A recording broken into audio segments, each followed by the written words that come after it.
Hello and welcome to It's Tomorrow News. I am R. Sriram with an update on Nepal weather. More than 1,000 missing, mostly tourists, after disaster kills at least 165 at Tibet border.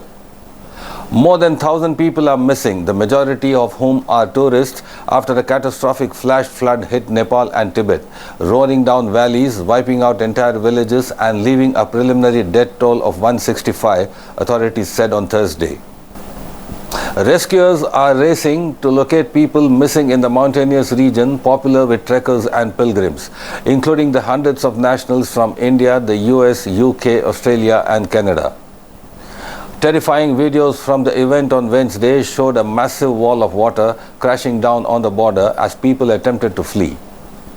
Trucks were upended and houses, roads and power projects swept away in Nepal, while officials in Tibet said they feared major casualties after a mudslide hit a borderland crossing. In the affected areas, houses, trees and vehicles were submerged or buried in mudslides. Helicopters hovered overhead all day in the area, bringing in survivors. Almost 600 foreigners were among the 826 people missing in Nepal, police and tourism officials said. Among those unaccounted were 177 from India, 63 from the United States, 34 from Australia, 33 from Britain and 25 from Canada. Chinese state media said at least 558 were missing on the Tibet side of the border, of whom at least 260 were foreign nationals.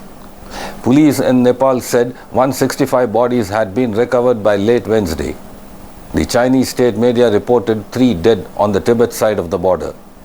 Many of the victims were on a pilgrimage to Kailash Mansarovar, a high-altitude site in Tibet that is revered by Hindus and Buddhists, among others. Early reports from Nepal officials initially suggested an earthquake in the area could have caused the lower part of a glacier to collapse and trigger the floods. But the US Geological Survey later said what was initially reported as a 4.4 magnitude earthquake was a seismic shock generated by glacial rock and ice collapsing and the flow of debris. No earthquake had occurred.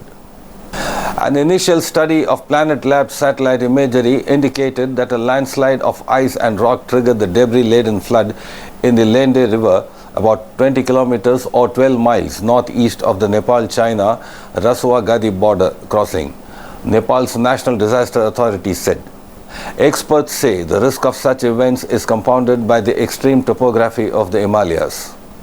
I started running, then a wall of water came thundering down as if it was an earthquake, said a laborer who was working downstream from the worst-hit Rasuwa district near Nepal's Himalayan border with China's Tibet. From his hospital bed, the laborer said the torrents swept him downstream amid mud and debris, but he survived by clinging to a mango tree. Had there been no mango tree, I would have been washed away to death. The head of the International Red Cross said entire villages and market areas have been wiped out. The UN Secretary General said UN teams and partners were mobilizing supplies and personnel in Nepal to support communities affected by the disaster. The US government said it would provide $5 lakh in emergency assistance.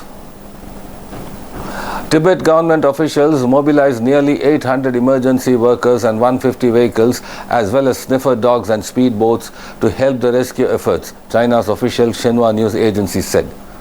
The Chinese president said the most urgent task is doing everything possible to search for and rescue the missing people.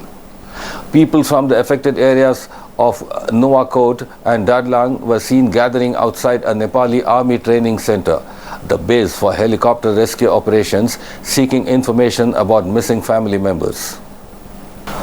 Tour company Himalayan Glacier said 47 people, including 2 children, were missing from one of its groups in Nepal.